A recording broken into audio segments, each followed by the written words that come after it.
Tai kiek gyventojų turi dabar? Šiuo metu turime apie 200 ir dauguma iš jų yra užsieniečiai, tai yra britai, lenkai, ispanai, prancūzai, suomiai netgi, kas čia dar pas mus gyvena, turkai. Lietuvių nedaug. Lietuvių nedaug, lietuviai iš tikrųjų turbūt bijo šaltų naktų. Temperatūra turbūt ir svyruoja nuo 9 iki 12, iki 13 laipsnių, tai pakankamai šalta, jeigu dar vėjuota, tai vėjas ir prapučia, tai duodam papildomus miegmaišius, jau kaip kompensacija žmonėm ir visa kita, kad nesušaltų, nes iš tikrųjų rūpinamės, kad jie būtų patenkinti pas mus gyvenime ir nepabėgtų. Ar sirgaliai labai triukšmingi? Triukšmauja, būna ir su būgnais ateina triukšmauja, bet turbūt daugiausia vakarėliai, va čia va kiek trunka, tai tiek to ir triukšmo. Šiaip problemų nesukeliam tikrai niekam, nei jie mums, nei mes jiems, taip sakant.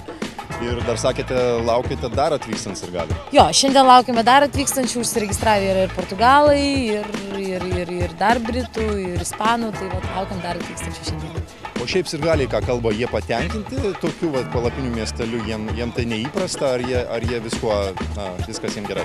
Na, šiaip informacijos buvo pakankamai daug ir jie žinojo, kur jie važiuoja, kad jie važiuoja į palapinių miestelį, kad jie gaus čia būtent tai, ką ir gauna, jie pakankamai patenkinti ir tikrai prasitesnėja rezervacijas ir gyvenimą čia ir nesiskundžia, apart to, kad iš tikrųjų šalta. Tai va, vienintelis nusiskundimas tai yra oras, ko mes negalim kontroliuoti.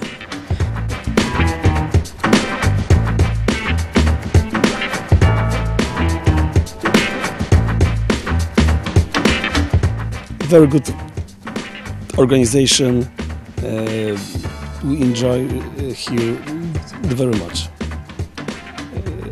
It's a very nice place. People are very nice for us. It's okay. Why have you chosen this camp, not a five-star hotel? I don't know. There were no free rooms in five-star hotel. How about your team? Do you believe it will go to second round? Oh, of course we believe. So we're here, but you know, today is very difficult game against Turkey, and we'll see. We hope we win. We'll win. Polska! We'll undress. Polska! Polska! Polska!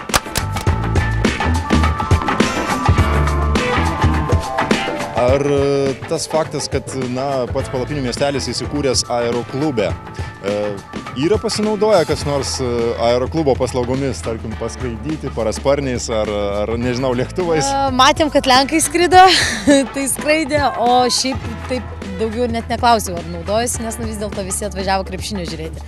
Tai jau nuo 2 valandos praktiškai visi papusryčiavę atsikėlę važiuoja prie arenos, į areną ir visi serga krepšiniu. Laukia vakarėliai, diskotekos, koncertai gyvo garso, pas mus čia šiaip pramogos, krepšinis, tas pats gatvės. Ką su palapinė atvykęs sirgalius gauna?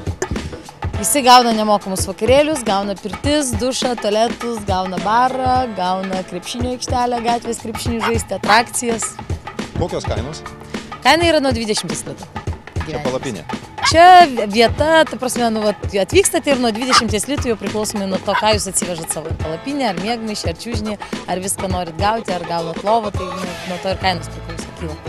Tai čia vyksta koncertai, vakarėliai, diskotekos, nuo sparno nusileidžia ekranas ir čia rodome visas rungtynės, ne tik lietuvių, bet ir kitų šalių dvikovas. Tai bet čia vėlgi yra bariukas, yra didžėjai, yra stalo futbolas, žodžiu, linksminam. Stengiamės, kad linksma būtų.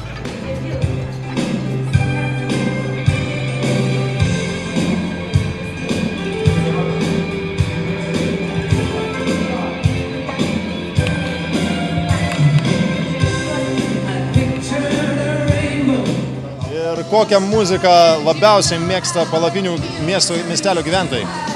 Šiaip taip mėgsta dažniausiai visokią muziką. Niekas nepriekabiauja, nesako uždėk tą, uždėk aną. Viskas puikiai, smagiai, visi kultūringai tūsinasi iki paryčių. Iki pirmų gaidžių? Iki pirmų gaidžių.